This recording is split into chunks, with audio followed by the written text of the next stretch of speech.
Welcome to this new tone of Temple of Makes. Like, subscribe, and tell me where you're listening from, and what time it is there. Do tell what kind of stories you'd like to listen to. Across the sweep of history lie tantalizing mysteries. Civilization seemingly erased, knowledge deliberately destroyed, artifacts hidden or dismissed. Whispers of lost continents and forbidden chronicles linger at the fringes of historical record. Were there advanced societies before our own, wiped away by cataclysm or conspiracy? Did ancient powers conceal truths that would upend our understanding of the past?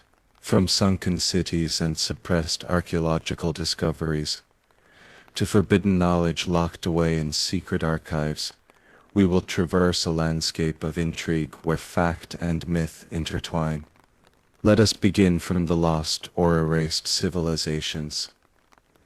Ancient historians and modern explorers alike have been captivated by the idea of entire civilizations lost to time or deliberately erased from memory. Some of these civilizations are purely mythical, while others once thrived but vanished under obscure circumstances.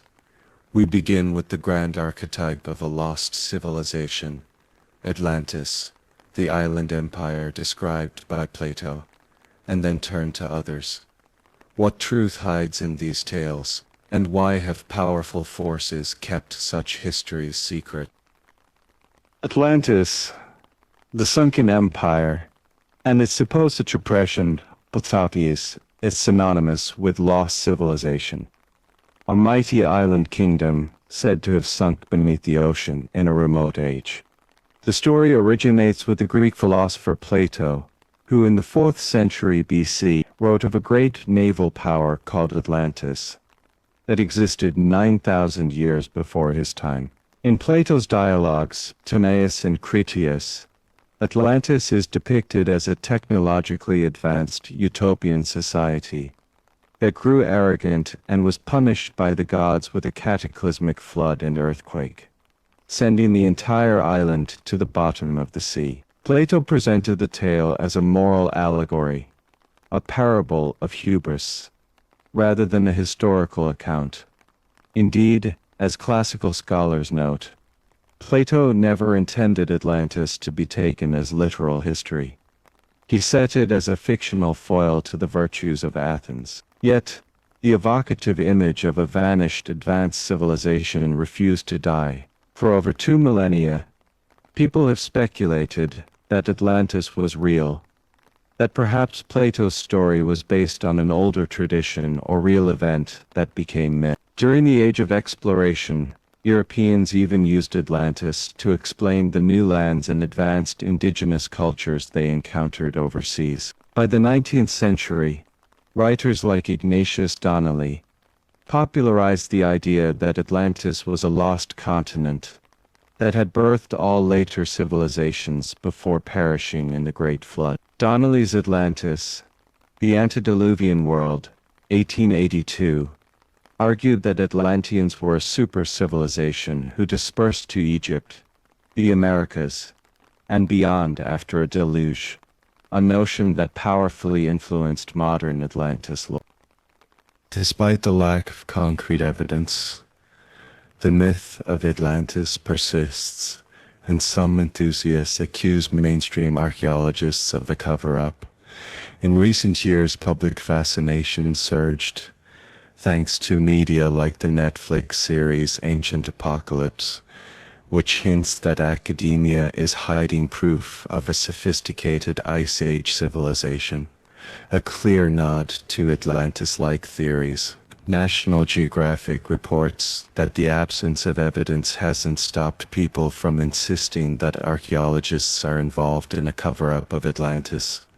This sentiment, that evidence of Atlantis exists, but is suppressed, stems from frustration that conventional archaeology flatly calls Atlantis fictitious. Scholars like Dr. David S. Anderson respond that we'll never find Atlantis, because it was entirely a fictional construct of Plato. Nonetheless, the allure remains strong. Countless expeditions have hunted for Atlantis, scanning areas from the Mediterranean to the Atlantic, Caribbean, and even Antarctica.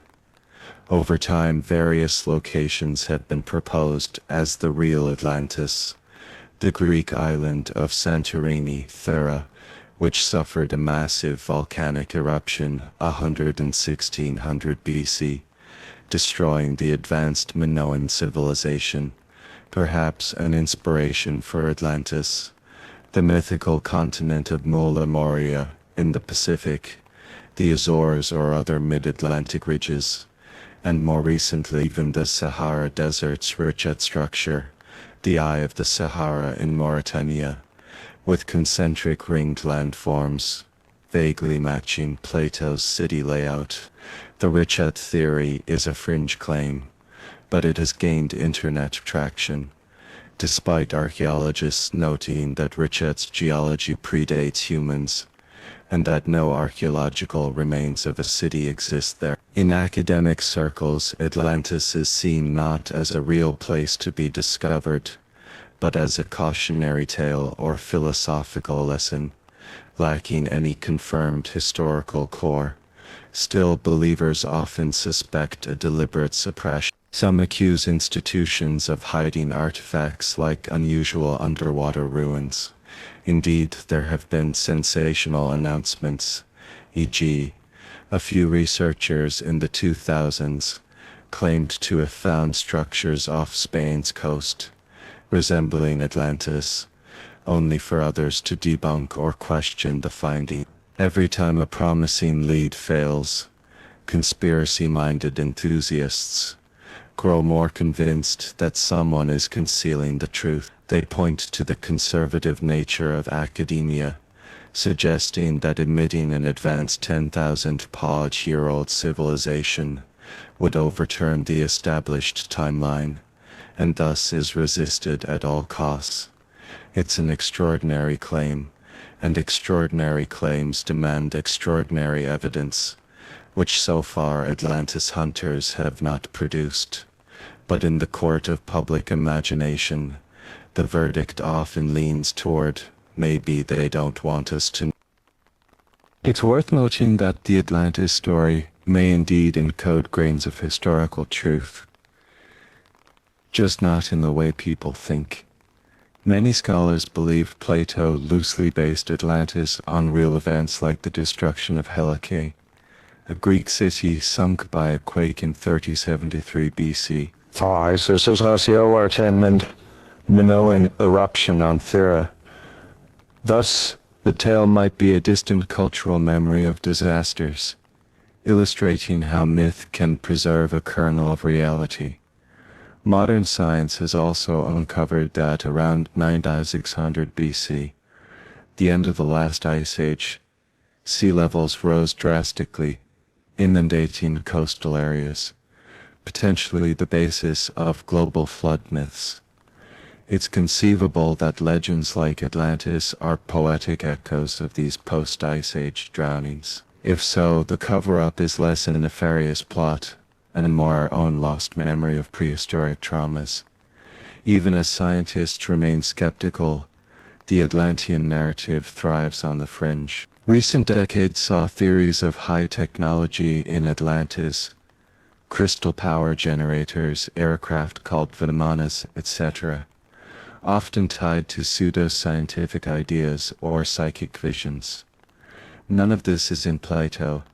Its later accretion from Theosophy, Edgar Cayce's prophecies, and creative speculation. The idea of a hall of records, ancient knowledge caches left by Atlanteans in places like Egypt, under the Sphinx, or the Bahamas, has especially captured imagination. No evidence of such halls has surfaced, yet believers suggest that if they had, authorities would lock it away to preserve conventional history or religious doctrine. Thus, Atlantis remains a powerful symbol of forbidden history, a reminder that perhaps human civilization is older and more complex than we know, and that someone might be hiding the proof. The empire that history erased. The Tartarian conspiracy. A French map of Asia from 1700 delineates regions labeled Great Tartary. Conspiracists used to point to old maps like this as evidence of an erased global empire called Tartaria. Modern historians note that Tartary was simply a broad term for Central and Northern Asia used in past centuries, not proof of a lost advanced civilization. In recent years, an unusual conspiracy theory has taken root online, claiming that an advanced worldwide civilization known as Tartaria, or the Tartarian Empire, existed in the very recent past, as late as the 18th or 19th century, and was deliberately wiped from our history books. According to this theory, Tartaria was a technologically advanced, harmonious civilization spanning much of Asia and beyond, which fell victim to a global cataclysm, the Mud Flood, and an ensuing historical cover-up. Tartaria enthusiasts argue that historical narratives were falsified to conceal this empire's existence, making Tartaria essentially the empire that history erased. This idea is widely regarded as pseudo-historical. In truth, Tartary or Tartaria was a real term used by medieval and early modern Europeans to refer broadly to Central Asia and Siberia, basically the lands of the Tartars and other steppe peoples.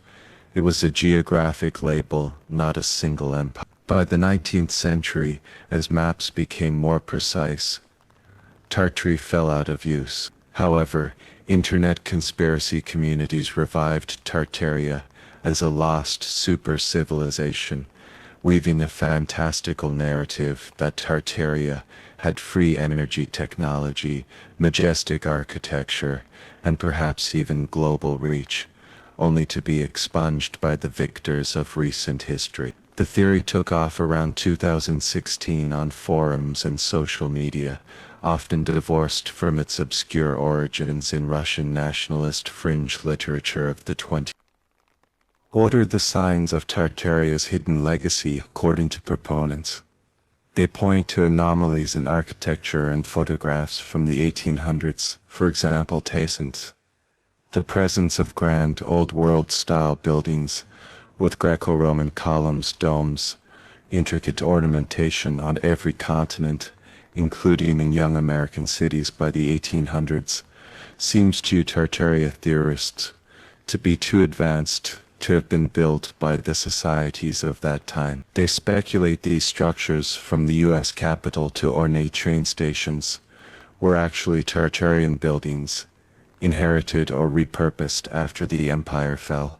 Elaborate structures built for world's fairs in the late 19th, early 20th centuries, which were often temporary, are likewise claimed as remnants of Tartaria's architecture, later destroyed and falsely attributed to recent builders. Photographs from the 1900s, showing city streets curiously empty or with horse-drawn carts next to huge stone buildings, strike them as evidence that those cities were inherited from a depopulated advanced civilization. The concept of a mud flood.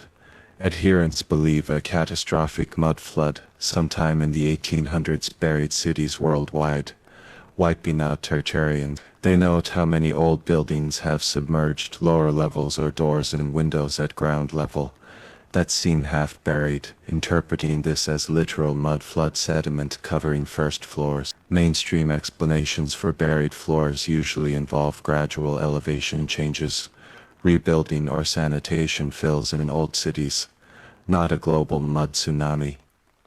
Tartaria is also tied to ideas of suppressed technology. Some conspiracy writers claim Tartarians had developed unlimited wireless energy, well before modern power grids. They often cite the work of Nikola Tesla as having rediscovered Tartarian tech, only to be later suppressed by industrialists. The spire-top towers on old buildings, or the star-shaped fortresses found in various countries, are reimagined as Tartarian energy devices, or atmospheric antennae.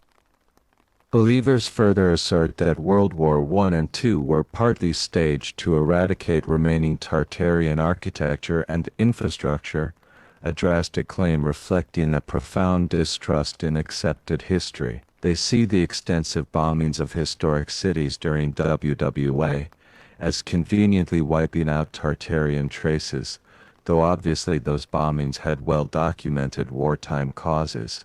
All this is presented as a conscious global cover-up, often vaguely attributed to the New World Order or similar, with motives ranging from hiding the truth of human history to suppressing free energy.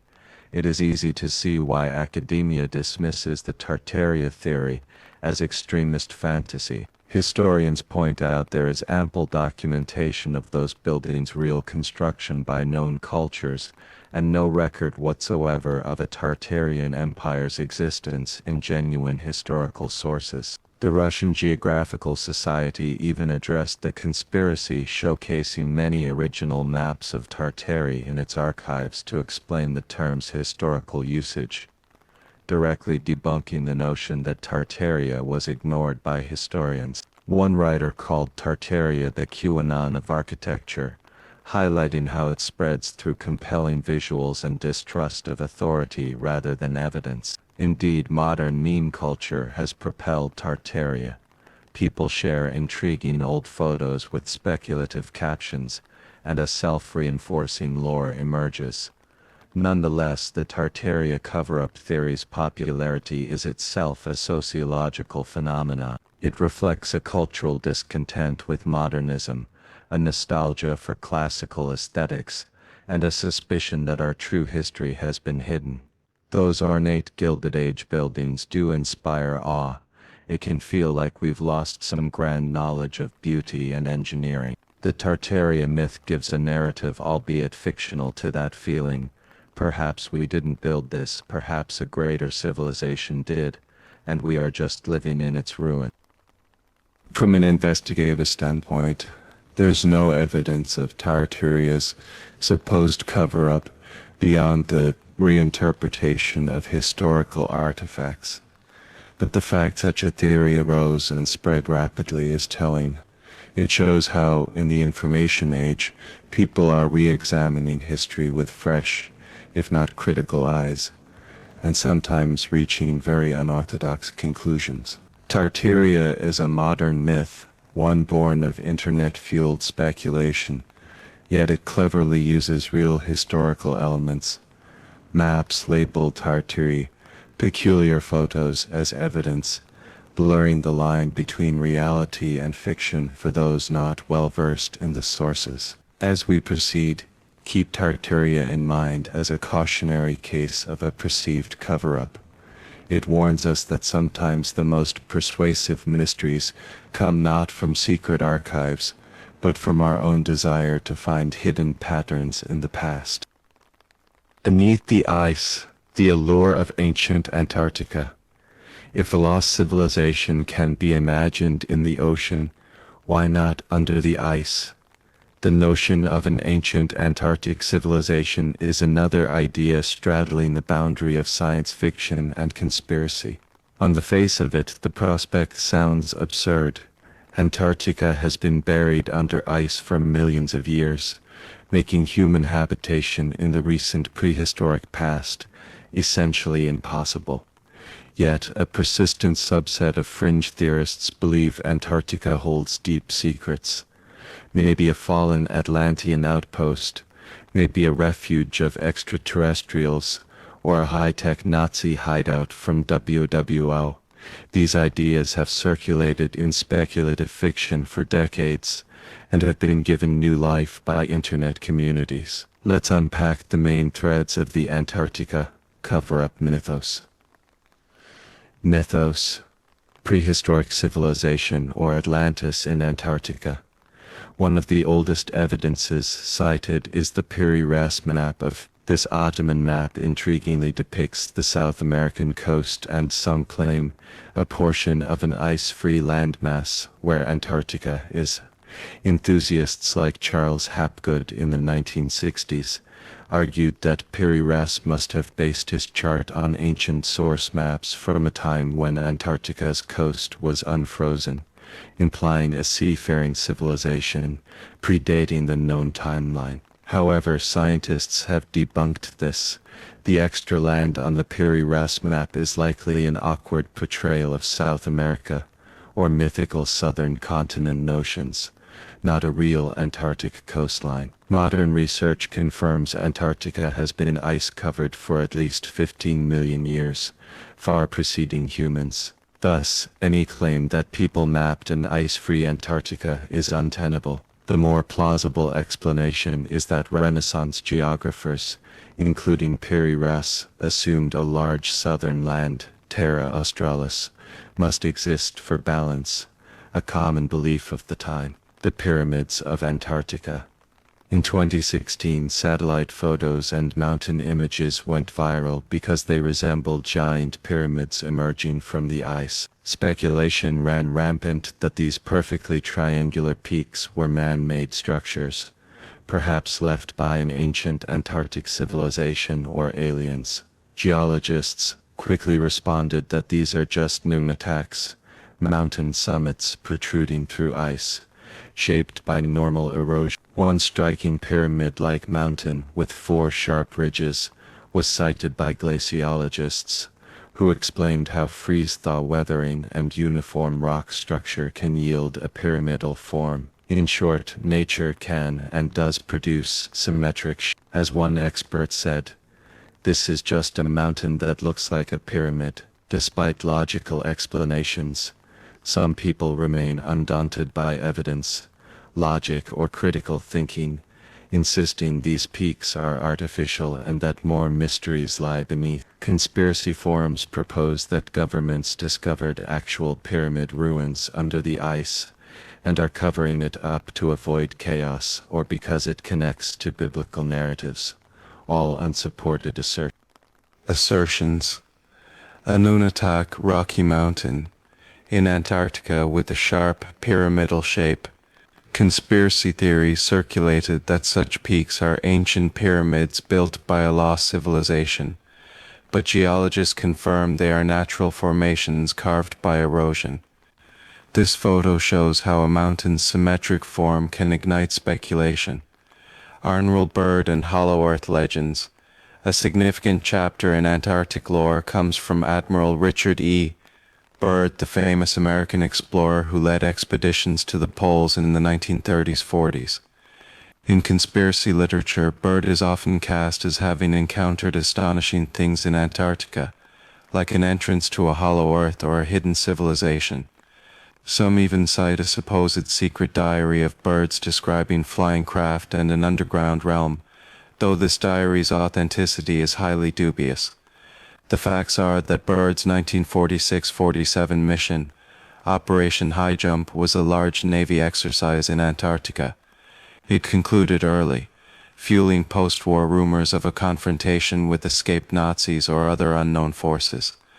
There is no evidence Byrd found a lost civilization, and Byrd himself never claimed such.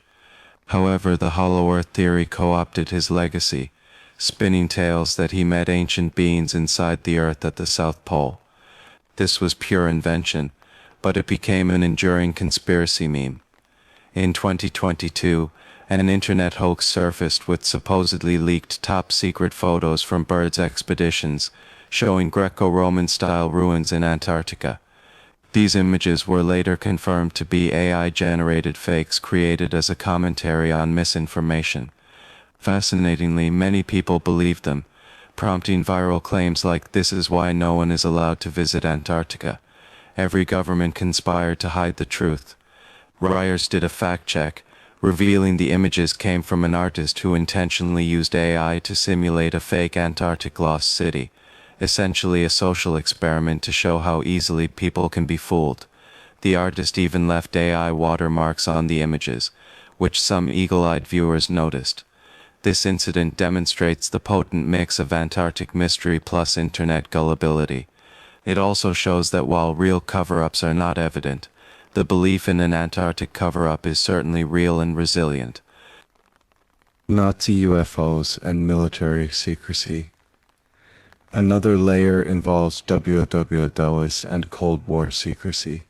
It's documented that Nazi Germany sent an expedition to Antarctica in 1938, to New Swabia, and there were later unsubstantiated claims of a secret base there. Fiction and conspiracy lore grew around this, that the Nazis discovered ancient technology under the ice or built an underground fortress.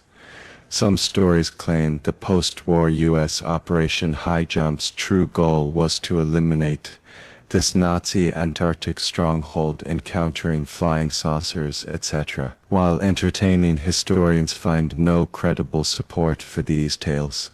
However, it is true that the Antarctic Treaty of 1959 bans military activity and territorial claims on the continent, reserving it for scientific research. Conspiracists often twist this treaty's existence into proof that governments are hiding something big. Why else would all major powers agree to demilitarize Antarctica? In reality, the treaty was a geopolitical move to prevent conflict and promote science. But in the conspiratorial mindset, it's practically an admission of secret knowledge. They lock down Antarctica because there are ancient secrets or bases they don't want us to see. So goes the thinking. In summary, no evidence confirms an ancient Antarctic civilization, and science strongly argues against it, given Antarctica's environmental history. Yet the idea persists as a compelling mystery. It blends genuine unknowns. Antarctica is less explored than other continents, with an archetypal lost world narrative. And like other cover-up legends, it feeds on the notion that someone knows something and isn't telling us. Every so often sensational claims emerge, e.g. in 2016, some tabloids hyped that NASA satellites found a pyramid under the ice, or that scientists drilling ice cores hit man-made structures. These remain unfounded. Actual scientists assert that any supposed anomaly, be it a gravitational map oddity or weird radar echo, has natural explanations if studied carefully. Still, one cannot deny the allure of the forbidden Antarctica. It's a vast, inhospitable blank on the map where imagination is free to project wonders. Could a warm part of Antarctica, say near thermal areas, have harbored humans in the distant past? Conventional answer: extremely unlikely. But until we truly uncover all its secrets, the frozen continent will continue to inspire cover-up tales. As we proceed to more grounded topics, keep in mind how even a place as remote and seemingly irrelevant to human history as Antarctica can become a focus of elaborate conspiracy narratives, a testament to our desire for discovery and perhaps our distrust that we've been told the full story. Sumeria and the echoes of forgotten ages. We turn now from hypothetical civilizations to a very real ancient civilization, Sumer in Mesopotamia, whose legacy hints at the deep well of time and the loss of knowledge over millennia. Sumeria, flourishing c. 3000–2000 BC, is often deemed the cradle of civilization for producing the world's earliest known writing, cities, and law. There is no cover-up of Sumer's existence. On the contrary, it was rediscovered by Victorian archaeologists, who excavated its cities and deciphered cuneiform tablets, shocking the world by pushing history back several millennia. Yet within Sumer's own records are tantalizing references to even earlier times, eras of gods and demigod kings, great floods, and possibly advanced knowledge, which have fueled alternative theories and sometimes claims of suppression. Consider the Sumerian king list, a cuneiform document that lists the kings of Sumer and their reign lengths. Strikingly, the king list begins before a great flood and gives impossibly long reigns to early kings, some ruling for tens of thousands of years. For example, it mentions rulers like Allure of Eridu, who supposedly reigned for 28 to 800 years, or Enmenloana of Bad Tubira, who reigned 43,200 years.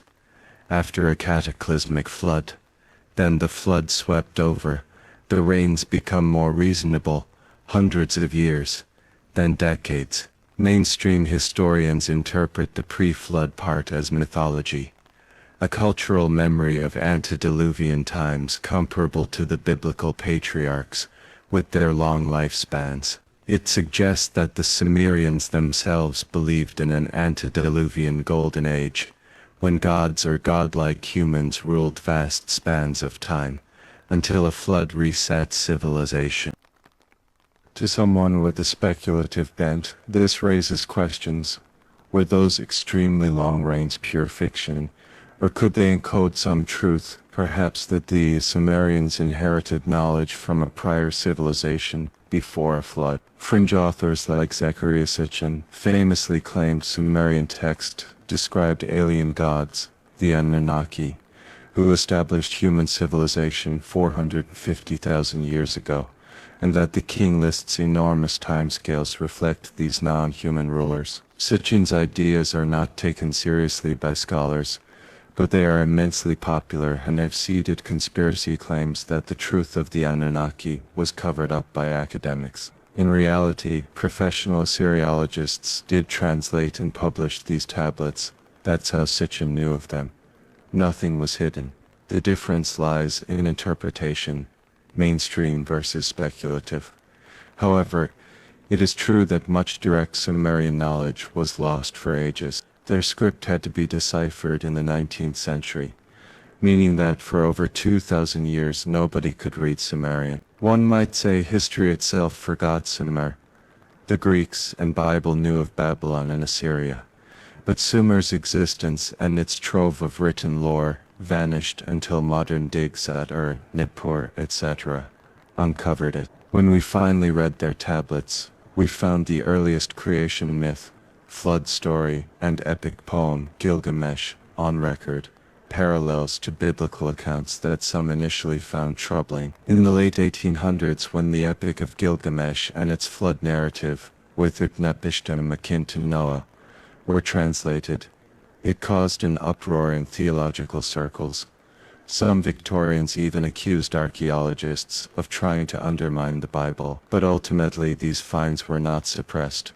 They were studied and disseminated, albeit accompanied by debate. So where do conspiracies come in?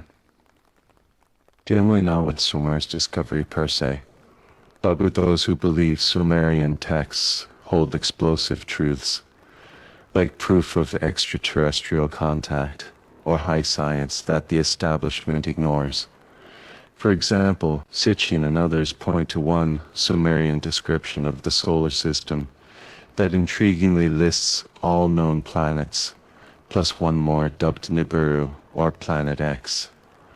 They argue this is advanced astronomical knowledge handed down by sky gods, a truth allegedly covered up by NASA, or Orthodox history.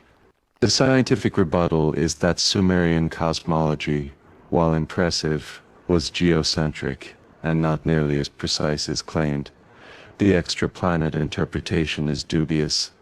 Another angle, the idea of a cover-up of our true origins, often cites Sumerian evidence. Many ancient astronaut proponents say artifacts like the 6,000-year-old Ubaid lizard-headed figurines, or the detailed cosmic myths, are brushed off by mainstream experts, unwilling to consider non-human influence on civilization. Again, it's not that anyone is hiding those artifacts. They're on display in museums, written about in journals. It's that their unconventional interpretations aren't accepted, leading believers to cry cover-up or bias. Finally, Sumer's legacy brings us back to the concept of a great flood that ended a prior age, a motif we'll explore in depth in the Myths Encoding Truths section. Sumerian and Babylonian records like the Atrasis and Gilgamesh are the earliest known references to a flood that destroyed early human society, which the gods, or God in later Judeo-Christian tradition, decreed due to humanity's misdeeds. It's fascinating that multiple cultures have flood myths.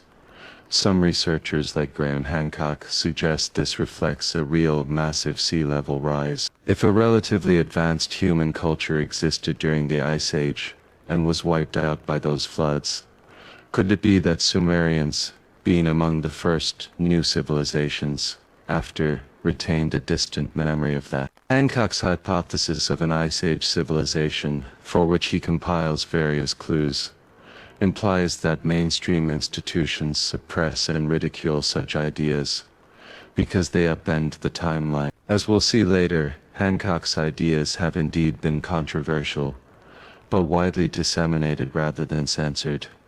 In conclusion, Sumeria illustrates how knowledge can be lost and found, and how the interpretation of ancient texts can ignite modern conspiracy. The Sumerians themselves speak of times before a cataclysm. Whether those times were real or mythic, we cannot be sure, but the pattern of destruction and forgetting is part of our species' story. Perhaps the real cover-up is simply the erasure wrought by time and disaster, something no one orchestrated, but which nonetheless leaves us with a fragmented record, easily filled by speculation. Next, we'll shift from civilizations as a whole to specific artifacts and discoveries that some claim were covered up or mischaracterized.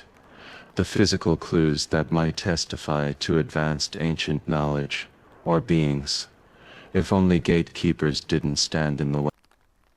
Now, the suppressed archaeological discoveries and forbidden artifacts throughout the world's museums, storerooms, and excavation sites lie objects that spark intense debate. Some artifacts seem anomalously advanced or out of place for their time. Some discoveries challenge conventional chronologies or point to uncomfortable possibilities about human origins. When such finds are inconvenient or hard to explain, accusations often arise that they were hushed up, forgotten in basements, or even destroyed to maintain the orthodox narrative. In this section we investigate several famous cases of allegedly suppressed archaeology. Enigmatic artifacts like the Baghdad Battery, mysterious human remains like elongated skulls, immense subterranean constructions, and other puzzling finds sometimes termed uparts, out-of-place artifacts. We'll examine what they are, what mainstream science concludes, and why people suspect a cover-up. You'll see that sometimes the explanation is simply misinterpretation or over-exuberant media. But in other instances, real institutional biases did play a role in sidelining discoveries. The Baghdad Battery, ancient electricity or misinterpreted pot, one of the classic mysterious artifacts often cited as proof that ancient people had advanced electrical technology, is the so-called Baghdad Battery. This artifact, discovered in the 1930s near Baghdad, Iraq, consists of a small clay jar around 14 centimeters tall, containing a copper cylinder and an iron rod. The iron rod was isolated from the copper by bitumen, and the jar could have been filled with an acidic liquid like vinegar or grape juice. To an engineer's eye, it looks strikingly like a simple galvanic cell, essentially an ancient battery. In 1938, Wilhelm Koenig, an archaeologist at the Baghdad Museum, proposed exactly that this jar was used to generate electricity, perhaps for electroplating gold onto silver objects. If true, it would mean that Parthian or Sasanian era people, 200 BC, 200 AD, understood electrochemistry nearly 2 millennia before modern batteries were invented in 1800 AD. Naturally, this idea captured public imagination, making its way into TV shows, books on ancient mysteries, and speculation that knowledge of electricity existed in antiquity, but was lost or kept secret. So was it a battery? Modern consensus leans toward skepticism, while reconstructions have shown that a device of this design can produce a small voltage, on the order of zero point 0.5 to 1 volt, when filled with acid. There's no evidence of wires or specific electroplated artifacts associated with the Baghdad find. No ancient text describe its use. Many archaeologists think the jar's components were more likely used for something else, perhaps as a container for sacred scrolls or papyri, since similar jars with copper cylinders were found holding scroll fragments. Another hypothesis is that it was a kind of local therapeutic shock device, or used in metallurgical magic. But mainstream experts generally do not endorse the notion of widespread ancient electrical tech, partly because one would expect more such artifacts or clear evidence if it were common. That hasn't stopped alternative theorists from touting the Baghdad battery as a smoking gun of suppressed knowledge. They ask if ancient Mesopotamians could electroplate. Why isn't this in history books? Some allege that academics brushed aside Koenig's battery idea out of conservatism, essentially a soft cover-up born of reluctance to rewrite technological history. And indeed, the National Museum of Iraq did not heavily publicize the object's potential. It lived quietly in a display. In 2003, unfortunately, the artifact went missing amid the chaos of the Iraq War. Looted or lost. Conspiracy-minded observers find that suspicious too. How convenient that the evidence vanished. However, before its disappearance, the Baghdad battery was studied and even featured in popular media, like a 1990s episode of Mythbusters where they got a replica to produce current. So it's not true that it was suppressed, it's more accurate to say it remains unexplained. And mainstream scholars are unconvinced by the battery theory. No conclusive cover-up, just a lack of consensus and limited context. As one science writer put it, the claims are universally rejected by archaeologists, as there is no known electroplated object from that period requiring a battery. Instead, an alternative mundane use is suspected, perhaps generating a mild shock for rituals or simply being a storage jar. The Baghdad battery thus stands as a fascinating case, an artifact that could be evidence of precocious science, or could be something far more ordinary.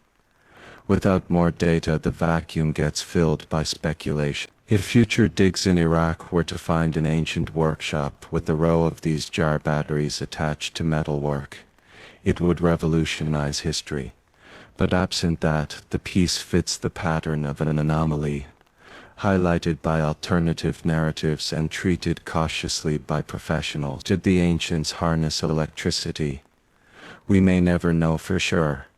For now, the Baghdad battery straddles the line, a small object onto which a big story has been projected. Whether that story is a glimpse of hidden truth or an overhyped myth remains unresolved, keeping the Baghdad battery shining in the pantheon of suppressed ancient discovery.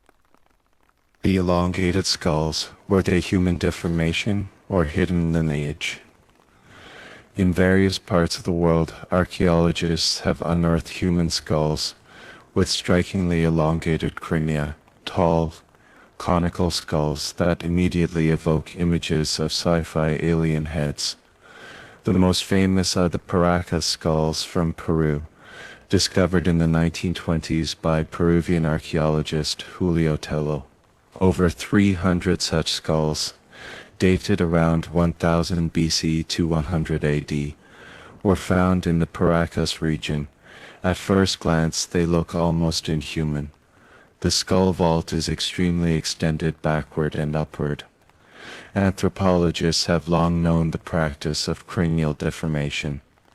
Many cultures, from the Mayans and Inca to some Eurasian nomads and Pacific Islanders, bound infants' heads with cloth or boards to shape the skull into a desired form.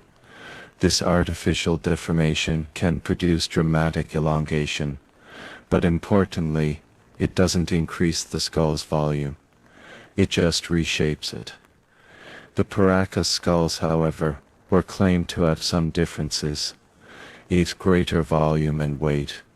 Researchers like Brian Forster, an enthusiast who popularized Paracas skulls, stated that the Paracas skulls are up to 25% larger in cranial capacity and 60% heavier than typical human skulls. If true, these figures are debated. Such differences would not result from mere binding. You can't increase bone mass by binding. Anatomical differences. It's noted that some Paracas skulls have only one parietal plate, the cranial bone, instead of two, a feature not observed in normal human anatomy. Also, the placement of certain foramina, holes for blood vessels, might differ. These led to speculation that perhaps these were not Homo sapiens, but a different humanoid species or subspecies. Such claims lit the fuse for a fringe theory. What if these elongated skulls belonged to an unknown human-like creature? Some even propose they were extraterrestrials, or Nephilim, biblical giants. The more moderate fringe idea is they were a distinct race or mutation, whose genetics might reveal a branch of humanity kept quiet by mainstream science. The cover-up narrative around elongated skulls largely stems from controversial DNA tests. In 2014, Forster and associates obtained samples, hair, bone powder, from some Paracas skulls, and had them analyzed by independent geneticists. The preliminary DNA analysis, which Forster released online, reportedly showed the DNA mutations unknown in any human primate or animal, suggesting, as the geneticist wrote, "We are dealing with a new human-like creature, very distant from Homo sapiens." This sensational result implied that the Paracas people might not have been entirely human, and might not have been able to interbreed with humans. Naturally, if validated, this would be an earth-shaking discovery, a non-sapiens lineage living just 2,000 years ago in Peru. However, critics point out multiple issues. The testing was not published in peer review. The chain of custody and contamination controls were unclear, and no full data was released. Scholars suspect modern contamination or degraded DNA could produce misleading sequences. Indeed, a more controlled study by later researchers, e.g. from Russian Academy of Sciences, found the Paracas skull's DNA was essentially human, albeit with some European and indigenous admixture, consistent with post-Columbian handling. The unknown mutations Forster touted have not been verified by independent experts. Yet, in the public sphere, many heard only the initial announcement and concluded science proved these aren't found, and now it's being covered up. To add to the drama, the government of Peru for a time restricted removing such skulls from the country and how they could be studied, fueling conspiracy theories that authorities were suppressing follow-up research. The actual reasons were likely standard heritage protection and the need for formal research permits. But gaps in transparency created fertile ground for rumor. Mainstream anthropology's stance is that virtually all elongated skulls worldwide are the result of intentional cranial deformation. The Paracas culture likely practiced head binding on infants for status or aesthetic reasons. While their skulls do look extreme, other examples, e.g. skulls from the Han Empire or Pacific Islands, show similar shapes, clearly cultural. That said, the Paracas skull's exact metrics and any anomalies are still being studied. Rather than a cover-up, it's more that mainstream scientists are cautious. Extraordinary claims new humanoid species require extraordinary evidence. which hasn't emerged conclusively. Nevertheless, the image of those skulls is compelling. Even without alien theories, one could ask, did those ancient people know something about increasing cranial capacity? Probably not. They likely cared about the shape, not brain volume. Or why did so many cultures on different continents do this? Likely as an elite marker or spiritual tradition. In some legends, elongated heads were associated with wisdom or godliness, perhaps even imitating the perceived appearance of revered ancestors or beings. Some alternative historians suggest a kernel of truth, maybe, just maybe. Long-headed individuals were once present naturally, due to genetic variation, and others started binding to emulate them. No firm evidence exists for that, but it's an intriguing thought. In summary, elongated skulls present a case where mysterious appearance and premature claims created a cover-up narrative, almost by default. We have fringe investigators announcing shocking results, mainstream scientists urging caution or refuting them, and a public left wondering who to believe. The truth is likely less spectacular. These were humans with a cultural practice, and early DNA reports were flawed. But until a thorough scientific publication settles it, and even after, the Paracas skulls will remain in the pantheon of forbidden anthropology, often cited alongside giants and other reputed human oddities. The establishment allegedly hides Giants in the Earth. Tall tales and institutional bias. Giants roamed the earth in ancient days, so say countless legends from around the world.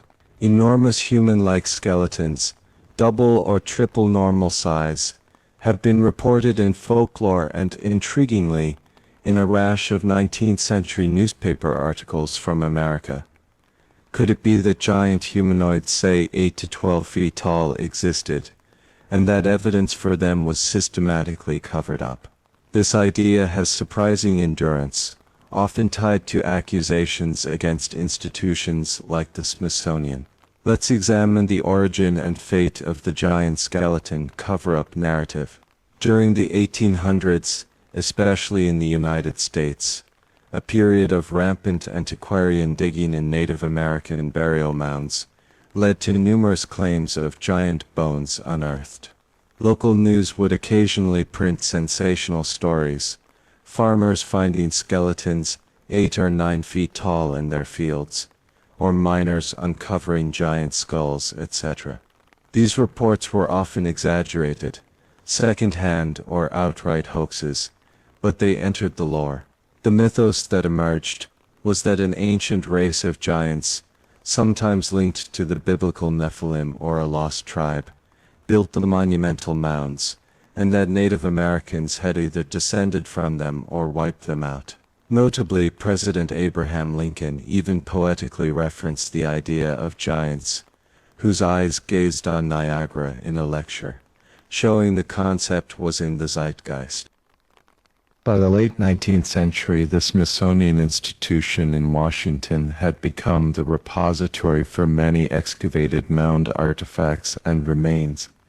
A Smithsonian archaeologist, Alce Hrdlicka, investigated the giant claims and debunked them in 1934.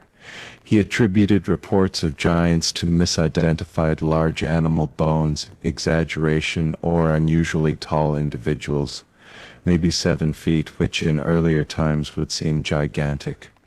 The Smithsonian's official stance was that there was no evidence of a separate giant race. Mound builders were the ancestors of Native Americans, not a lost Caucasian or giant people as some had speculated. However, this debunking itself became fodder for conspiracy. Why? Because the Smithsonian did actively work to disprove the mound builder myth, which was entangled with racist notions that Native Americans couldn't have built the mounds. In doing so, they indeed collected bones, including any large skeletons, and often after study reburied or stored them. This gave rise to an enduring conspiracy theory that the Smithsonian had deliberately destroyed giant skeletons to hide the truth that an ancient giant race once existed. The alleged motive varies. Some say to preserve the current evolutionary narrative, or avoid rewriting history textbooks. Others suggest it was to suppress Bible-confirming evidence of Nephilim. A widely circulated fake news story from 2014 claimed Smithsonian admits to destruction of thousands of giant skeletons in early 1900s, even involving a fictitious Supreme Court case. This was pure fabrication from a satire site, but it went viral and many took it seriously. Both the AP and Reuters debunked it, clarifying that the Smithsonian denies any such destruction and that the story was a hoax. Nonetheless, it rejuvenated interest in the giant cover-up claim. The Smithsonian magazine itself acknowledged that rumors of their hiding evidence of giants are among their most persistent myths. Is there any factual basis at all? A handful of legitimate tall skeletons, wide 7 feet, a bit above normal human range, have been found, but those fall within human variation. Some ancient individuals or populations were tall just as today. The giants of 8-10 feet touted in old reports have never been verified by modern analysis. Many supposed giant bones turned out to belong to extinct megafauna, like mastodon bones misinterpreted as humanoid. So scientifically there's no confirmed remains of a distinct giant hominid species from Holocene time. However, one might argue there was a soft bias or disregard. In the 19th century, early archaeologists sometimes tossed aside anomalously large bones or didn't follow up rigorously, because their focus was elsewhere, or they assumed it was an anomaly or fake. If a farmer sends you a giant skull that on inspection looks like a normal skull from a 6'6" person but warped by soil pressure, you file it away. Over decades this could be perceived as willful neglect of evidence. But the simplest explanation is that no credible giant evidence existed, so scientists moved on, leaving giant hunters crying conspiracy. Interestingly, Native American lore often mentioned giant people in the distant past. It's possible those stories referred to encounters with very tall tribes, or mythologized memories of encounters with something like a mammoth skeleton. We know now that in prehistory there were hominins of unusual sizes, e.g. Gigantopithecus, a giant ape in Asia, or Homo heidelbergensis, which was somewhat taller than later humans, but nothing of that sort in North America during human time. Still, cryptozoologists and forbidden history buffs love to speculate that perhaps the remains of such beings were quietly whisked away. In conclusion, the giant cover-up saga is a mix of genuine historical myth-making and modern fake news, with little factual substance but a lot of cultural resonance. It illustrates how an institution like the Smithsonian, by virtue of being a gatekeeper of artifacts, can become a boogeyman in conspiracy lore. The giants themselves remain as elusive as ever, seemingly existing only in yellowed newspaper archives and tall tales. Yet to this day one can find viral memes accusing the Smithsonian of hiding 12-foot skeletons in its basement. It's a testament to how a narrative of suppression can persist long after its supposed object has vanished into dust. The buried cities and anomalous architecture of Derinkuyu and beyond. Not all archaeological surprises involve mystical technology or strange beings. Some are simply astonishing feats of construction that raise questions about the people who built them. One such example is Derinkuyu, a sprawling multi-level underground city in Turkey, discovered in 1963 when a local man knocked down a wall in his basement. Derinkuyu revealed a warren of carved subterranean tunnels and chambers extending some 18 stories, 95 meters deep into the earth. It's estimated to have housed up to 20,000 people along with their livestock and supplies.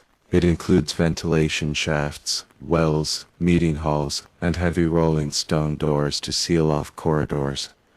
A marvel of engineering for its age, likely built in phases starting around 8th-7th century BC by Phrygians, expanded later by early Christians. Now Derinkuyu is not suppressed, it's a tourist attraction and well studied. But it does prompt the question, how many other astounding underground complexes remain undiscovered? And indeed, when news of Derinkuyu first emerged, it almost sounded like science fiction, an entire city hidden beneath our feet. Some fringe theorists speculated it might be far older than thought, perhaps built with lost techniques, or to survive ancient cataclysms. There were whispers of connecting tunnels, linking multiple underground cities across Cappadocia. While archaeologists find nothing inexplicable about Derinkuyu, it could be dug with iron tools given enough time. The mere existence of such places fuels the imagination that perhaps a lot of history lies literally buried. The theme of underground realms ties into many cover-up tales. For instance, there's the legend of Agartha, or Shambhala, a supposed ancient subterranean civilization in Tibetan and theosophical lore. Entirely unproven, but interestingly, in the early 20th century even some Nazis sent expeditions to Asia seeking entrances to this hidden world. No evidence was found, of course, but the idea of governments searching for or covering up entrances to inner Earth persists on the fringe. In more grounded reality, we do have examples of hidden ancient infrastructure that only recently have come to light through modern tech. For example, vast tunnel systems in the European Neolithic in 2000. A German archaeologist hypothesized that thousands of Stone Age tunnels across Europe formed an interconnected network, dubbing it an ancient highway, though this might be an overinterpretation of disparate tunnel findings. Also in South America, the Chaven culture of Peru created extensive underground galleries. Rumors of a tunnel network running hundreds of miles in the Andes fascinated explorers. Ich von Däniken wrote of it, embellishing perhaps non-existent facts. Another case, in 2008, archaeologists in Bosnia discovered a huge underground labyrinth near the town of Visoko in the same area as the controversial Bosnian pyramids. The lead researcher, Sam Osmanagic, claims these are 30,000-year-old man-made tunnels, but mainstream experts are highly skeptical, suspecting natural caves and modern interference. That whole Bosnia pyramids affair is fraught with accusations of cover-ups on both sides. Traditional archaeologists say Osmanagic is destroying genuine sites with his pseudo-works, while he accuses a narrow-minded establishment of denying possibly the oldest pyramid on Earth. It's a contentious example where political and academic pressures do play in. We also have literal forbidden cities, not in the archaeological sense but in the historical cover-up sense. Think of places like Akhetaten, Amarna, the city of the heretic pharaoh Akhenaten in Egypt, which after his death was abandoned and records of it erased.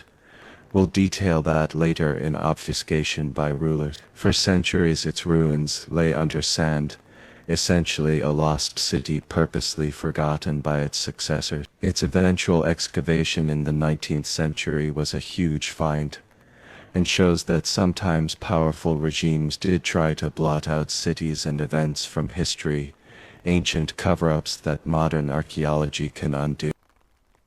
In summary, underground cities and anomalous ancient constructions contribute to cover-up lore by their nature of being hidden or unexpected. While Derinkuyu itself wasn't suppressed, it was publicized soon after discovery. It reminds us that entire human habitats can escape notice and then overturn assumptions. If our ancestors dug out multi-level cities, what else might they have done that we underestimate? Fringe thinkers extrapolate. Could myths of underworld peoples have a kernel of truth? Could some secret societies or modern military groups hide knowledge of subterranean refuges for cataclysms, etc.? These are speculative, but the psychological impact of these discoveries is real. They widen our perspective of what ancients were capable of, and they reveal that you can literally walk above an ancient wonder for centuries without knowing. The notion of a political or religious cover-up sometimes attaches here. E.g., claims that the Turkish government hasn't allowed full exploration of some underground sites for fear of what might be found. No evidence of such, though. Or that the Vatican has sealed records of extensive catacomb networks and artifacts found beneath Rome that tell an alternative history. We'll touch more on the Vatican later, but suffice it to say, anytime something lies under lock and key, like not fully open to researchers, conspiracies bloom about what's being hidden, even if it's simply a matter of funding or preservation. Out-of-place artifacts, the Antikythera mechanism, and other anomalies. One of the most sensational archaeological finds demonstrating advanced ancient knowledge is the Antikythera mechanism, recovered from a Greek shipwreck off Antikythera Island in 1901. This corroded bronze object puzzled researchers until X-ray imaging decades later revealed it to be a complex gearwork mechanism, essentially an analog computer from around Eva. The Antikythera device could predict astronomical positions, lunar phases, eclipses, and even Olympic Games cycles with remarkable precision. It had at least 30 meshing bronze gears, calibrated dials, and inscriptions. Technology on par with 18th century clocks, appearing over 1500 years before the medieval clockmakers. The discovery was so out of place that at first, some suspected it had to be a later intrusion to the wreck, but all evidence confirmed it is truly ancient Greek. This forced historians to reassess Hellenistic engineers, likely within the tradition of Hipparchus or Archimedes, were far more advanced in mechanics than previously thought. No one suppressed Antikythera, it was studied extensively, but one can argue its implications haven't fully penetrated popular narratives. People still often assume ancient Greeks couldn't have precision gear tech, and indeed it remains a singular find. No other device of comparable complexity is known from antiquity, likely due to perishable materials or rarity. The Antikythera mechanism demonstrates that sometimes mainstream history itself forgets or underestimates capabilities, and we need a dramatic find to correct that. It's an antidote to the assumption that advanced mechanisms didn't exist in the ancient world. If such a complex computer could be built in 100 BC and then the knowledge lost as it seemingly was, since similar geared astrolabes only reappear by 1000 AD in the Islamic world, it shows ancient knowledge can be gained and lost. Some alternative thinkers take it further. Perhaps devices like Antikythera were more common, but the church or other authorities destroyed them to maintain doctrine. There's no evidence of a deliberate purge of gear devices. More likely, the knowledge was guild secret or just not widespread, and got lost in the upheavals of late antiquity. But one could weave a conspiracy that early Christian zealots suppressed Greek pagan science, and that only one Antikythera survived underwater by chance. It's speculative, yet it is true that much ancient science was lost or ignored in the Middle Ages.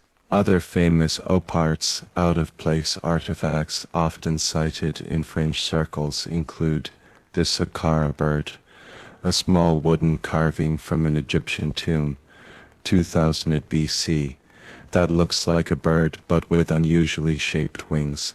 Some say it's a model glider or airplane. Mainstream opinion, it's a ceremonial bird figure, not evidence of Egyptian flight. Also, its aerodynamic shape is intriguing. No cover-up, it's displayed in Cairo Museum. Enthusiasts even built scaled-up versions to test if it could glide, with mixed results. The Dendera light bulb. In the Hathor Temple of Dendera, Egypt, there are carvings that to some eyes depict a large bulbous object with a serpent filament inside, and a cable leading to a box, looking uncannily like a modern electric lamp. Fringe theory. Egyptians had electric lighting, perhaps using Baghdad battery-like cells in tombs. Egyptologists say it's a stylized depiction of the mythic snake emerging from a lotus, with a jed pillar symbolic. No real evidence of electrical lighting has been found. Torches and oil lamps sufficed, though it's often asked how tomb painters saw in unventilated chambers. Mirrors could reflect sunlight, etc. The Dendera light is likely symbolic, but it remains a staple in alternative documentaries as a possible ancient tech suppressed by reluctant scholars. Metallic astronaut figurines. The Tolima gold airplane from Colombia.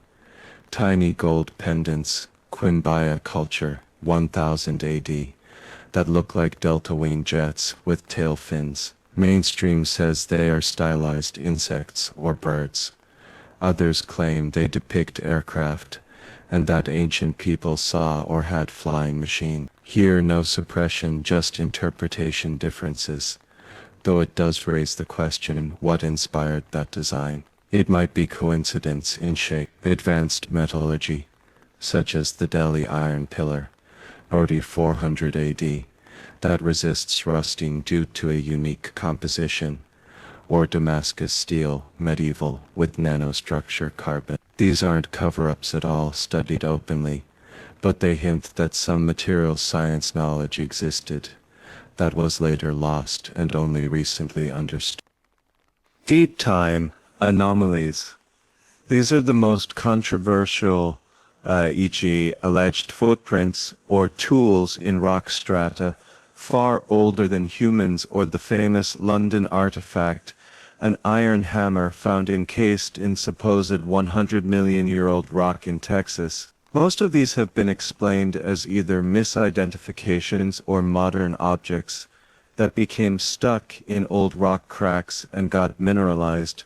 The fossilization of the hammer can happen in decades under the right conditions. Creationist authors often cry suppression on these because they challenge evolutionary timelines, but in each case where evidence was testable, conventional geology prevailed. Many extreme ooparts, like a spark plug in coal or a golden chain in coal, are poorly documented anecdotal finds from the 1800s and can't be examined now, fertile ground for endless speculation with no resolution. What we see is that anomalous artifacts excite imaginations, and when mainstream science doesn't rush to embrace radical interpretations, a subset of the public suspects a cover-up.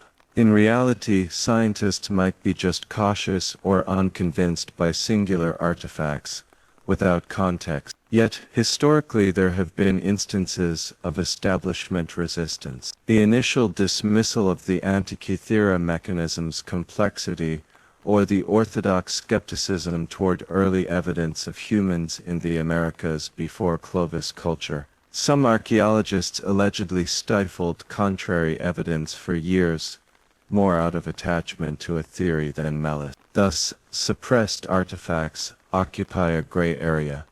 While outright conspiracies are rare, human pride, academic inertia, and worldview biases can effectively suppress new ideas until evidence becomes overwhelming. It's not a smoky backroom hiding the Ark of the Covenant, despite Indiana Jones' fun, but it can delay acceptance of truth. The lesson is to stay curious yet critical. Most ooparts have logical explanations, but a few remind us not to underestimate ancient ingenuity. Having surveyed many specific discoveries and objects, let us now turn to the deliberate acts of knowledge destruction and censorship in antiquity, because those are indisputable and have arguably caused more loss to history than any covert conspiracy. The censorship and destruction of ancient knowledge.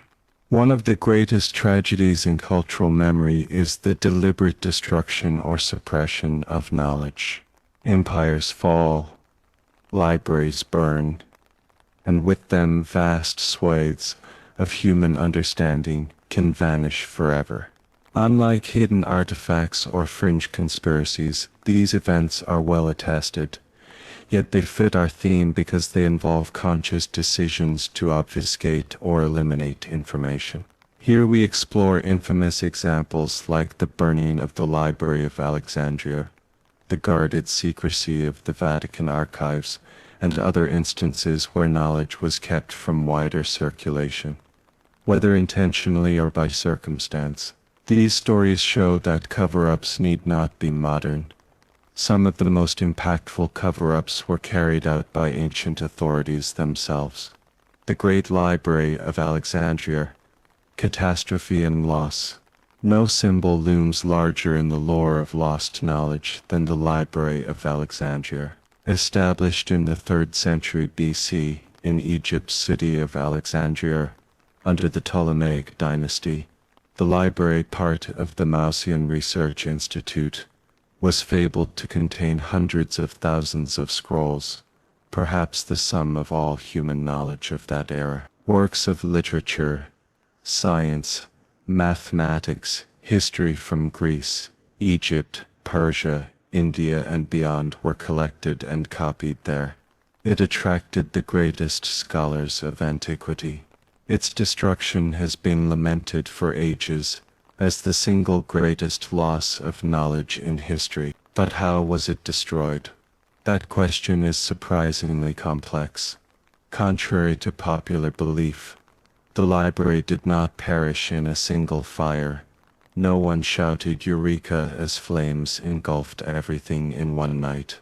Rather, it suffered multiple damaging incidents over centuries. Tallius, a Julius Caesar's fire, 48 BC. During Julius Caesar's involvement in an Alexandrian civil war, he ordered ships in the harbor burned. The fire spread to the dockside warehouses, and according to some accounts, e.g. Plutarch, it accidentally burned part of the library holdings. Some ancient sources claim 40,000 scrolls lost then. Others suggest only warehouse stocks. Copies awaiting shelving were lost. Alexandria recovered, but perhaps the library's main collection was already partially hit. Attacks in 3rd, 4th centuries AD. As Roman rule faltered, Alexandria saw turmoil. In 270 AD, an invasion possibly damaged whatever remained of the library. Later, in 3091 AD, the Christian emperor Theodosius authorized the destruction of pagan temples. The Serapeum, a grand temple which housed the daughter library of Alexandria, was attacked by a Christian mob led by Archbishop Theophilus. They burned it and its contents. This is often cited as the burning of the library too. It was essentially one of its branches. That act was clearly an ideological purge. Christian zealots wiping out pagan knowledge and symbols. The philosopher Hypatia's murder in 415 AD by a Christian mob in Alexandria also symbolizes this era of intellectual repression. Islamic conquest 64. A later Arabic story of dubious reliability claims that when Caliph Omar conquered Alexandria, he said of the library's books, "If these writings agree with the Quran, they are unnecessary. If they contradict it, they are harmful. So destroy them." According to this tale, books were used as fuel for bathhouses for months. However, modern historians doubt this event. It might be a legend or propaganda, as no contemporary source mentions it. By 6041, the Grand Library was likely already gone. Regardless of timeline, by the early Middle Ages, the Great Library was no more. The net effect: an incalculable treasure of ancient literature and science was lost. Works of towering figures, tragedies of Sophocles, not copied elsewhere, treatises of Archimedes, countless histories and philosophic schools, vanished. One historian notes that what perished were overwhelmingly lesser-known works, commentaries and monographs that didn't survive via other copies. In other words, much of the nuance and depth of ancient knowledge died, leaving us often with only references or summaries by later authors. Is this a cover-up or just destruction? In part, it was ideological censorship. Particularly the Christian burning of 31 AD was a targeted elimination of pagan texts, a deliberate cultural purge. One could consider that a cover-up by early church authority, trying to erase competing worldviews and knowledge. The library's fate stands as a warning of how dogma and power can obliterate enlightenment. We often romanticize what if the library had survived. Some suggest human progress would have been centuries ahead. Perhaps the scientific revolution might have come by 800 AD instead of 1600, if those texts fueled continuous inquiry. That's speculative, but not entirely far-fetched. We know that when some classical texts were rediscovered in Renaissance, they did spark leaps in thought. Interestingly, in modern times, no secret trove of Alexandria scrolls has been found, despite dreams of archaeologists. But the image of suppressed ancient knowledge inevitably conjures Alexandria, and in conspiratorial corners you'll hear whispers that maybe some library fragments went underground, hidden by learned custodians, perhaps ending up in places like the Vatican Library. The Vatican Secret Archives, Myths and Realities. Behind the thick walls of Vatican City lies an immense repository of historical documents known as the Vatican Apostolic Archive, once called the Secret Archive, secretum meaning private. For centuries, this archive, spanning 12 centuries worth of documents and 85 kilometers of shelving, was off limits to outsiders. Only since 1881 have scholars been granted limited access, and even then only to materials older than 75 years, and with meticulous vetting. Naturally, such exclusivity has fueled speculation that the Vatican is hiding explosive secrets, lost gospels, proof of extraterrestrial contact, evidence of bloodlines, apocrypha about Jesus, secret technology, you name it. What do we know is actually in there? The archive holds the correspondence, records, and state papers of the Holy See, e.g. letters from Michelangelo, trial transcripts of Galileo, papal bulls excommunicating reformers, Henry VIII's annulment plea, etc. These are invaluable to historians, but not scandalous in a Dan Brown sense. Occasionally a gem surfaces. In 2001, researchers stumbled on the long misplaced Chinon parchment in a box, a document from 1308, showing Pope Clement V absolved the Knights Templar of heresy charges. Its publication in 2007 essentially rehabilitated the Templars' reputation by revealing the Church had cleared them internally even as the order was disbanded. This wasn't a malicious cover-up. It seems to have been catalogued obscurely, but it shows how vital info can languish unknown in an archive. But the mystique remains. Conspiracy theories about the Vatican archives are plentiful take-ins. Suppressed scriptures. It's alleged the Vatican holds early gospel texts or additional books of the Bible that contradict church teachings, such as proving Jesus married Mary Magdalene or taught reincarnation. In reality, many apocryphal works are known, like the Gnostic Gospels found at Nag Hammadi in 1945. The Church didn't preserve those. Monks often destroyed heretical texts. The Vatican likely has medieval copies of some apocrypha, but scholars are aware of those contents from other sources. Evidence of UFOs, ETs. A quirky one, some believe hidden in those archives are reports of strange aerial phenomena witnessed in antiquity or secret agreements with aliens. This stems partly from the Vatican's interest in astronomy. They have an observatory, and statements by some clergy open to the idea of extraterrestrial life. The US-based History Channel even speculated Vatican knowledge of aliens in its shows. The USCB, U.S. Conference of Catholic Bishops, website acknowledges scientists speculating if Vatican files might contain insights on unidentified anomalous phenomena. There's no evidence of this, but the very thought is tantalizing. Chronovisor. Time device. A fringe tale claims the Vatican possesses a chronovisor, a machine built by an Italian priest scientist in the 1950s, to view past events holographically. Pure science fiction, but some insist the device, which allegedly photographed Christ on the cross, is dismantled and hidden in the archives. Political secrets and cover-ups. More grounded are theories that the Vatican archives contain proof of church complicity in various historical events.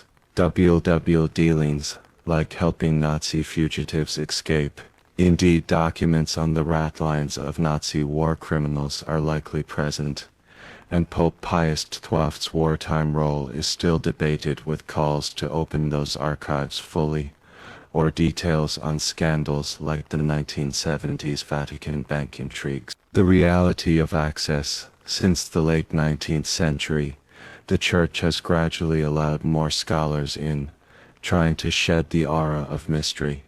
In 2019, Pope Francis even renamed it from Secret to Apostolic Archive, to avoid the connotation of concealment. Today, qualified researchers can request specific documents, often limited by time period, and must know what to ask for. The indices are extensive, but somewhat arcane, and not everything is catalogued publicly. So while open-ish, it's not like you can browse freely. This inevitably means unknown documents could lie unstudied. One can reason if some truly sensational proof, say the church is built on a lie, or aliens visited in 1200 existed in there.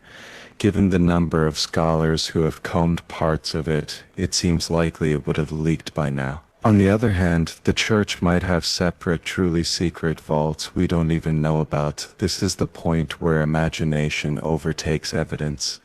Thus, the Vatican archives exemplify a guarded repository often invoked in cover-up discussions. Its treasures are real. Letters that changed history, edicts that shaped nations, and sometimes embarrassing truths like papal misdeeds are indeed kept relatively quiet. But it's not magic. As one article stated, the archive's mystery and pageantry have fueled years of wild speculation about aliens and such.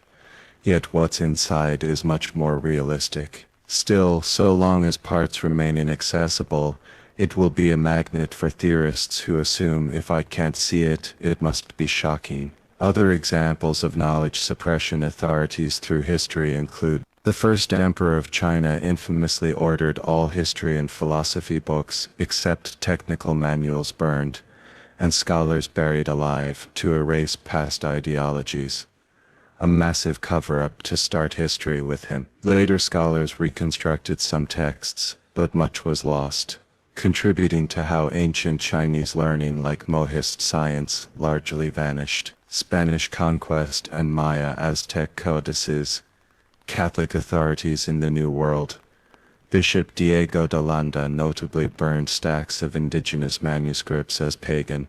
Only a few Maya codices survive. This was a cultural cover-up, erasing native knowledge, writing, astronomy, mythology, to impose European worldview. A true tragedy of lost history.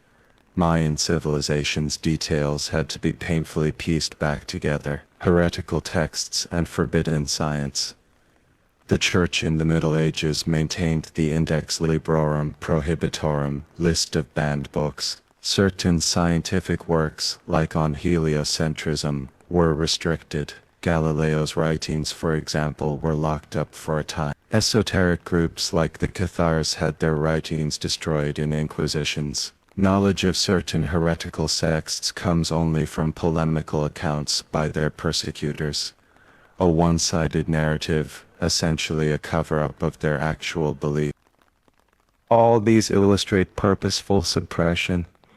Often it's not that some fantastic technology was hidden, though who knows the Archimedean death ray? Likely not. But that ideas deemed dangerous were systematically erased.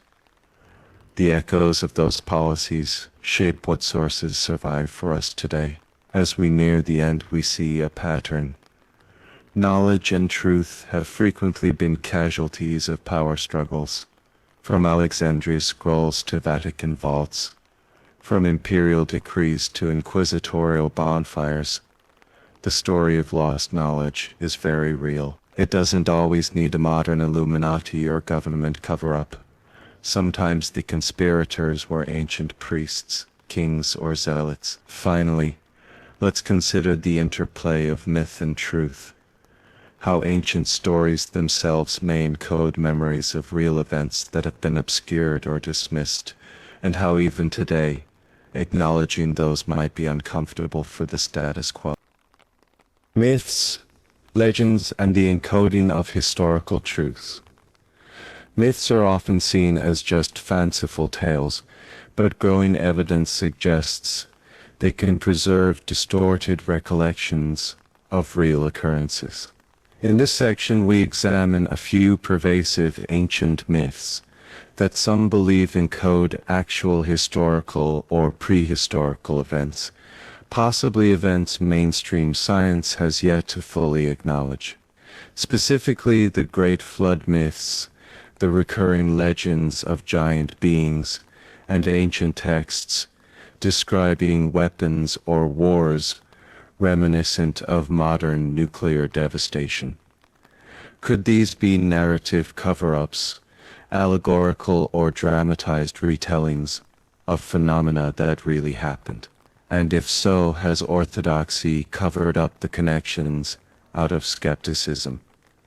The Great Flood, mythical memory of a real cataclysm. Almost every culture has a flood myth, a story of a deluge that nearly wiped out humanity, with a few survivors repopulating the world. Noah's Ark in the Bible, Utnapishtim in the Mesopotamian epic, Manu in Hindu tradition, Deucalion in Greek myth, etc. For a long time these were deemed symbolic or at best inspired by local river floods. But in the 1990s, some scientists, William Ryan and Walter Pittman, proposed a Black Sea deluge hypothesis, that the Black Sea was a smaller freshwater lake until around 500 and 600 BC, when the rising Mediterranean breached it, flooding adjacent lands, perhaps inspiring the Noah story. Meanwhile, other geologists have explored evidence of a massive global climate event. The end of the last ice age, 12,000 years ago, when melting ice caps caused sea levels to rise about 120 meters, submerging vast coastal areas. Enter thinkers like Graham Hancock, who argue that the ubiquitous flood myths are collective folk memory of this end ice age cataclysm, and the destruction of a then existing advanced civilization. This ties to Atlantis, as mentioned. Hancock posits a sophisticated culture was lost in the Younger Dryas climatic upheaval in 10,800–9,600 BC, and that survivors transmitted the tale as myth. He and a few geologists support the Younger Dryas impact hypothesis. that a comet impact around 10,900 BC triggered massive fires and flooding that ended the Ice Age abruptly, leaving an imprint in geological layers, nanodiamonds, soot, but contested by others. If something like that impact did occur, it certainly would have been apocalyptic for any humans alive then. As Hancock asks, if an advanced society existed, could nearly all traces be erased by such a disaster, leaving only myths? Skeptics doubt the advanced society part. They say there's no solid evidence of high civilization, like metal cities or writing that early just hunter-gatherers and early farmers. But intriguingly, the discovery of sites like Göbekli Tepe, Turkey, c. 900 BC, a complex of huge stone pillars built by prehistoric people, shows that pre-agricultural humans were capable of more organizational complexity than assumed. Hancock cites that as a legacy of a lost culture teaching hunter-gatherers architecture, while mainstream says it was the local hunter-gatherers themselves, whose monument building might have actually spurred social development. So is there a cover-up? Not exactly in the sense of a conspiracy, but mainstream archaeology has been accused of a uniformitarian bias, resisting catastrophist explanations. Only recently has the idea of a dramatic Younger Dryas event gotten serious attention after decades of gradualist dogma. If it turns out a comet did cause an abrupt freeze and flood 12,000 years ago, then indeed many archaeologists were slow to accept what oral myths might have been screaming all along. From a mythic perspective, the flood stories match surprising details across continents. Often a moral reason, gods punish mankind's wickedness. A hero forewarned, animals saved, mountain landing, repopulation. Could disparate cultures all coincidentally make this up? Or is it an inherited memory from a common source or event? Some anthropologists think these myths persisted from the end of the Ice Age, retold by cultures as they spread. If so, it means oral tradition preserved a real event for over 8,000 years, until writing captured it in sources like the Sumerian flood tablet. That's astonishing fidelity. However, mainstream science typically treats global flood myths as independent inventions to explain phenomena like local floods, or as metaphors. The notion of an actual nearly global flood beyond known post-glacial sea rise is discounted. So those who push for a historical flood event often feel their ideas are marginalized or ridiculed, which they frame as an academic cover-up of alternate possibilities, though it's usually just lack of evidence holding them back. In summary, the Great Flood straddles myth and possible history. If indeed a catastrophic deluge ended an age, it wasn't deliberately covered up, it was forgotten and remembered only in legend. Yet ironically, if myths are proven true via geology, it would suggest that modern institutions were too quick to label them fiction, inadvertently covering up the wisdom of ancient. The phrase often suppressed fascination with the macabre was used in one magazine critique of Hancock's approach, implying mainstream sees it as morbid curiosity rather than fact-finding. But as the evidence evolves, so too might opinion. Ancient nuclear wars and weapons of the gods. One of the more extreme ideas in forbidden history is that some ancient texts describe warfare with weapons analogous to modern nuclear bombs, suggesting either an advanced, lost human technology or even extraterrestrial intervention prehistory. The prime example comes from ancient Indian epics like the Mahabharata and Ramayana. These texts, likely composed between 500 BC, 500 AD, include vivid depictions of divine weapons. The Brahmastra, for instance, is a weapon of Brahma that can destroy entire armies and lay waste to the land, described as brighter than 1,000 suns, with a fire that consumes everything. After its use, survivors suffer symptoms like hair and nail falling out, and food becoming toxic, eerily reminiscent of radiation poisoning and fallout.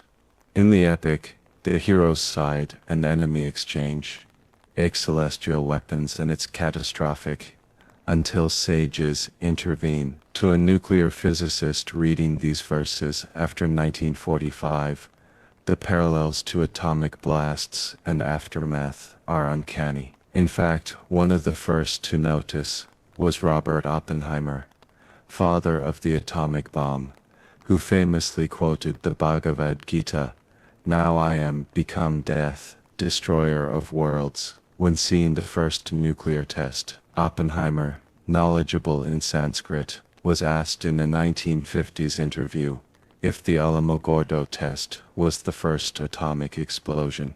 He cryptically replied, "Yes, in modern times."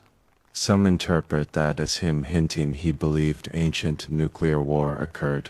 More likely he was being poetic. Nevertheless, by the 1970s, writers like Erich von Däniken and later David Davenport seized on these parallels.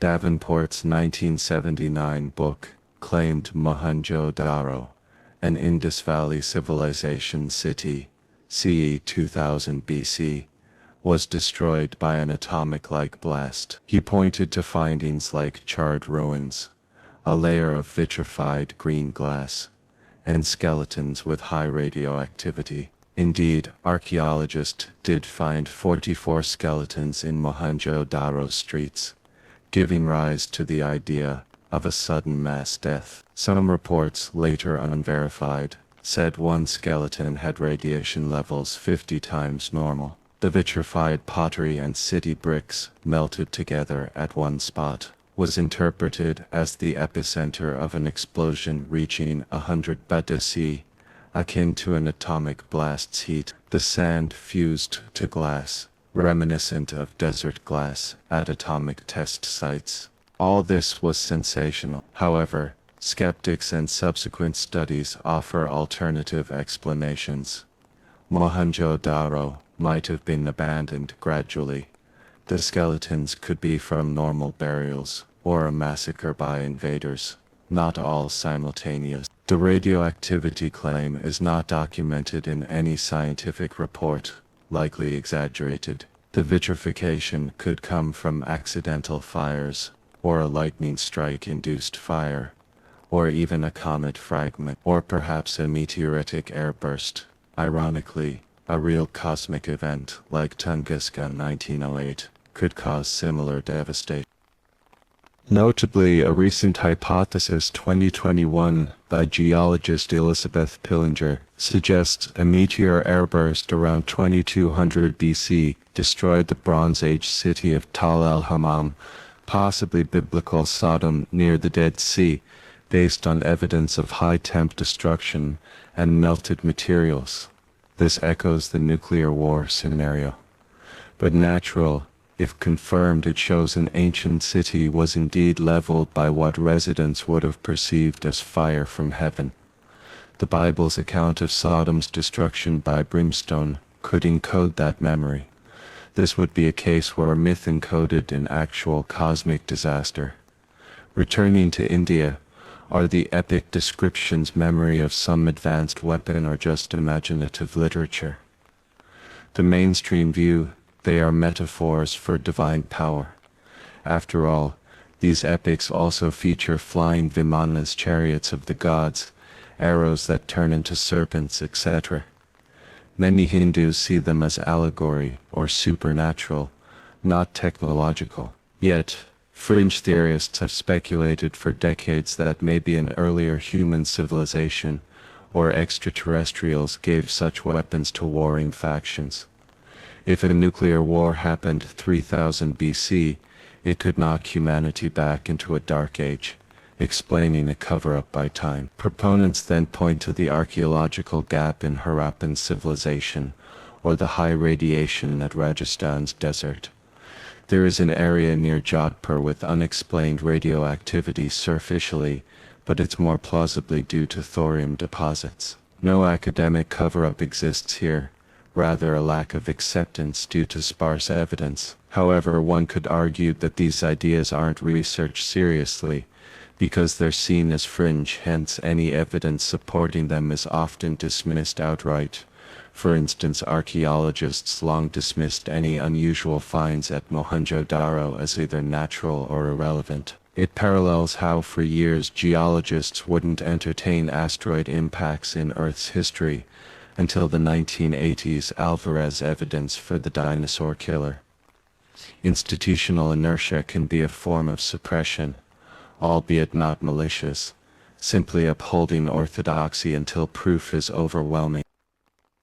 In essence, the ancient nuclear war hypothesis remains unproven, but it's compelling because if true, it would be the ultimate cover-up nature, covering up nearly all traces, leaving only myths, and perhaps a few pieces of green glass in a desert as a silent testimony. Libyan desert glass, a natural 26-million-year-old meteor impact product, has been poetically linked to mythical wars too. It's a field where science and myth haven't met yet. Speculation runs ahead of evidence. The Giants Revisited, Mythic Memory of Other Hominids.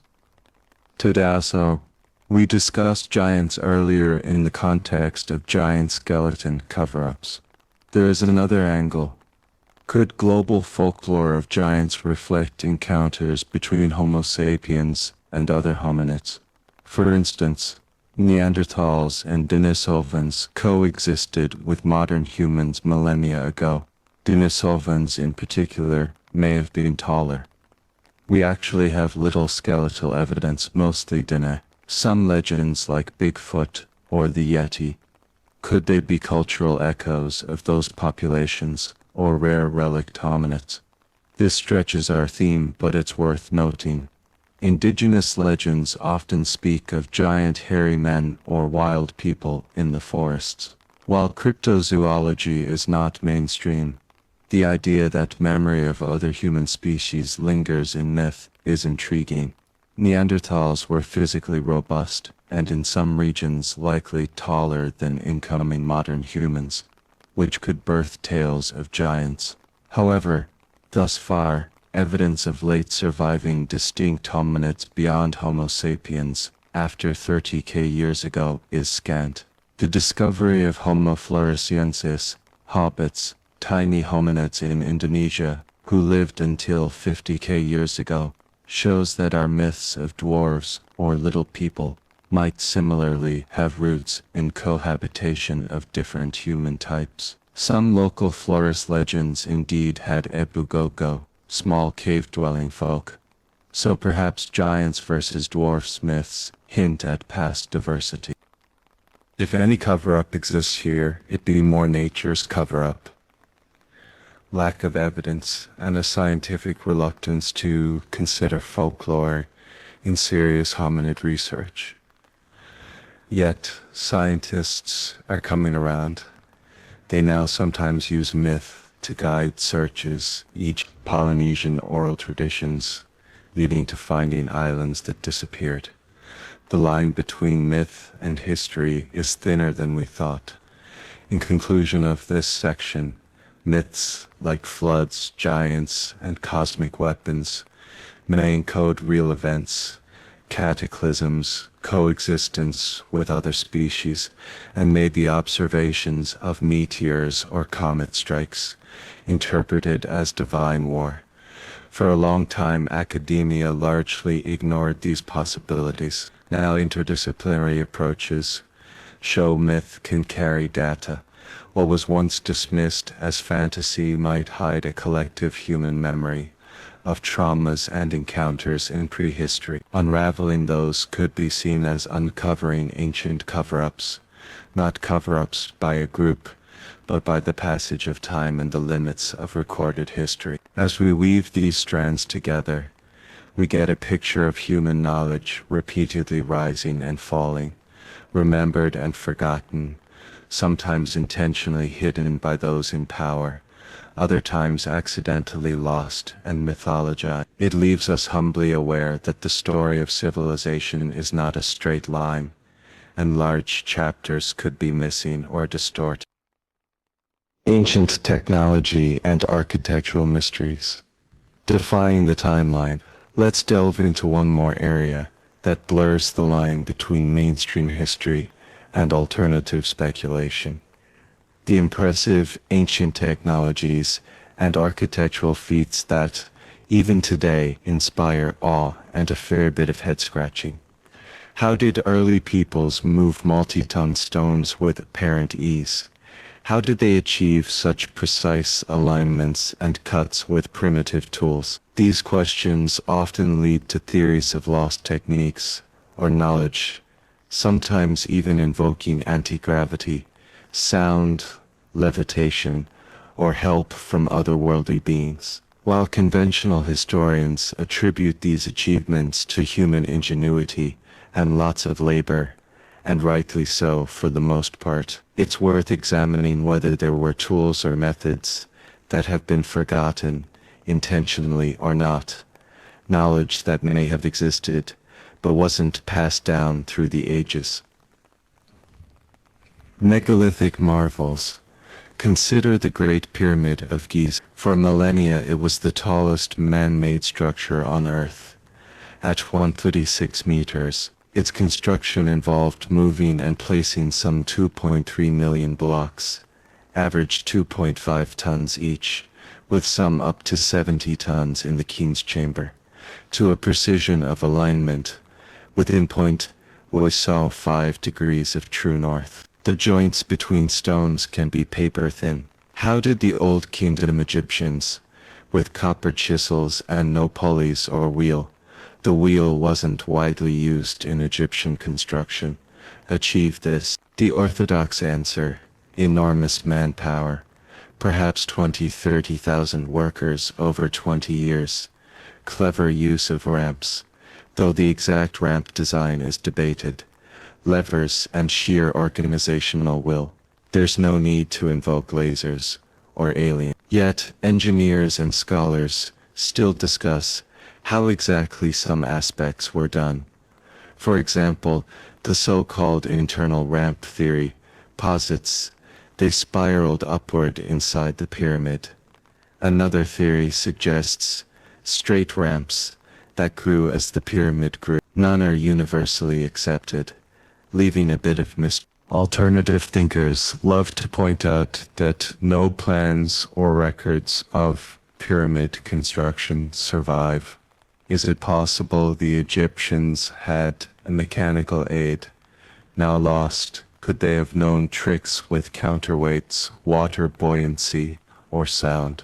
There's fringe speculation that Egyptians used sonic vibration to reduce stone weight, or a now lost chemical that softened stone for easy molding. The geopolymer theory. Some credible scientists, like Joseph David Utz, suggest parts of pyramids might be cast artificial stone, though this remains debated. The idea of lost ancient engineering manuals tantalizes but has no direct evidence. If the Library of Alexandria hadn't burned, might we have had texts from Egyptian architects? Perhaps, but we don't. So here the cover-up is not an active conspiracy. Rather, it's that time and secrecy of priesthoods kept these techniques arcane. Egyptian construction was often managed by a priestly class who did guard knowledge, e.g., only priests knew how to read and write architectural plans. It's possible some methods weren't recorded plainly for all to see, thus effectively esoteric knowledge. Other megalithic sites. We have Baalbek in Lebanon, where the Romans, or possibly earlier cultures, built on a platform of monstrous stones. The trilithon blocks weighs 800 tons each. So large modern cranes struggle with that. How were they moved and placed around the time of Christ? No records explain it, presumably. They leveraged many men and oxen, and maybe earth ramps. But since it's at the limit of known techniques, alternative theories whisper of ancient anti-gravity, or that the site was originally built by a pre-flood race. Some tie it to biblical Cain or giants, not evidence-based, but fueled by engineering wonder. At Pumapunku in Bolivia, c. 500 AD, part of the Tiwanaku complex, we find andesite stone blocks, carved with such geometric precision, laser-straight grooves, perfect right angles, drill-like holes, that it looks like a prefabricated Lego set. Archaeologists say the Tiwanaku people, using stone tools and abrasion, achieved this by skilled craftsmanship. Conspiracy circles question if they had harder tools, perhaps meteoric iron, or even lost machining tech. The interlocking H-blocks of Pumapunku also raise eyebrows. They fit so snugly that no mortar was needed. It's reminiscent of modern modular construction. The precision has led authors to call Pumapunku an ancient engineering mystery, while archaeologists attribute it to extraordinary skill and time. The local Imara lore believes the site was built in one night by giants, called Shanto, again invoking giants as builders of impossible structures, a common theme worldwide, from Stonehenge's folklore to Easter Island. Massive, precisely cut stone blocks at Pumapunku, Bolivia. These andesite blocks feature smooth right angles, drilled holes, and interlocking designs that have fueled speculation about advanced ancient stone-cutting techniques. Mainstream archaeology credits skilled labor and simple tools, but the engineering prowess on display still awes researchers. One explanation for these tight fits is simply careful sanding and trial and error fitting with basic tools. Experiments have shown even with copper tools, patience can eventually yield such precision, but few modern masons could replicate it easily, so it feels like a lost art. Perhaps what's lost isn't a machine, but a tradition of intense manual skill and knowledge of materials that we no longer cultivate. Another angle: ancient electricity or energy sources. We mentioned the Baghdad battery and Dendera light bulb. There's also speculation about the Great Pyramid itself being an energy machine. Some theorists, notably Christopher Dunn, suggest it wasn't a tomb at all but a power plant generating wireless energy via piezoelectric vibrations of the granite, chemical reactions in its chambers, etc. This is widely dismissed by Egyptologists, who have little doubt it's a tomb, but it captures the imagination that maybe the pyramid's true function is covered up, or simply misinterpreted. Dunn's ideas are not mainstream, and no evidence of electrical wiring or devices in ancient Egypt has been found. So here the conspiracy is more about a grand reinterpretation rather than suppression of an artifact. We should also note ancient computing and robotics. Hero of Alexandria, 1st century AD, wrote of steam engines, the Aeolipa automatons and vending machines. These works were preserved in limited circles. One wonders if the Alexandrian tech had been widespread. Might the Industrial Revolution have begun 1800 years earlier? It didn't, partly due to suppression of such ideas by economic and social structure. Slavery meant no push for labor-saving machines. It's an example where knowledge existed, but wasn't applied widely, a kind of systemic cover-up by disinterest or elitism. Petrified forts in Europe present another puzzle. Hill forts in Scotland and elsewhere have stone walls that were subjected to intense heat, melting the rocks together. Why or how? Some think it was deliberate to strengthen walls by partial melting, others accidental fire during attack. It would require massive bonfires or perhaps chemical accelerants. Is it a lost defensive tech or just scorched earth by invaders? We lack written records. Some fringe suggestions go wild, ancient lasers or atomic blasts, but archaeologists lean to controlled burning. As we compile these, a pattern emerges.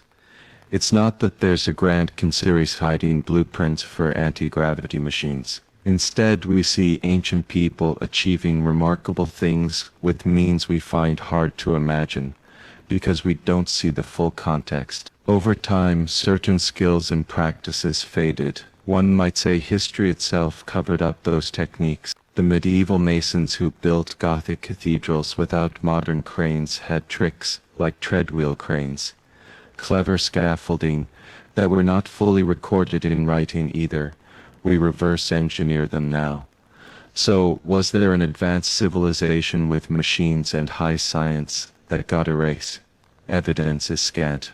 But were ancients more advanced than we give credit for, sometimes nearly approaching modern capabilities by different routes? Yes, occasionally they were, Antikythera being proof. When such evidence is found, it sometimes faces initial academic resistance. Each Antikythera was for a while thought too advanced to be ancient, until thorough study confirmed it. Yet in time truth integrates. To tie it together, if any truly paradigm-shifting ancient tech or evidence of such surfaced, would modern authorities suppress it? Possibly initially, out of skepticism. But knowledge has a way of leaking. The bigger challenge is recognizing what we find.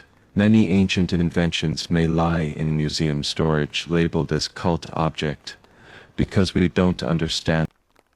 For our narrative's sake, let's imagine a few hypothetical scenarios often floated. A secret chamber under the Sphinx with records and artifacts from 10 and the Renaissance. BC scrolls in Vatican revealing an earlier cycle of civilization, government files on anomalous, ancient objects, like a metal artifact in coal, kept classified to avoid upheaval. These make for thrilling storytelling, though hard proof is missing. In conclusion of this technology section, the mystery often is not that someone today is covering up, but that the knowledge was lost, and we're covering up our eyes with assumptions. The dark, hypnotic element is realizing how little we might know about our ancestors' true capabilities. We've journeyed through these mysteries, lost civilizations, suppressed artifacts, destroyed knowledge, mythic truths, and architectural enigmas, and seen how each weaves into the notion of ancient cover-up. We have traversed a vast landscape of enigmas, from the fabled sunken halls of Atlantis to the silent stone giants of Pumapunku, from burned libraries and secret archives to myths that carried the dim echoes of real events.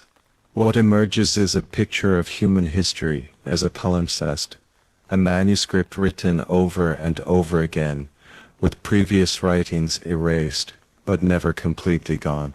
The cover-ups of antiquity take many forms, some the deliberate work of emperors and inquisitors, others the unintended consequence of cataclysms or neglect, and others still the result of our modern reluctance to credit our forebears with knowledge beyond what we expect. And that, my inquisitive listeners, brings us to the end of our video. Tell me, what ticked your mind? Did you know about it before? And what type of stories would you like to hear from us? Subscribe to our channel and sleep well. Till next time, good night.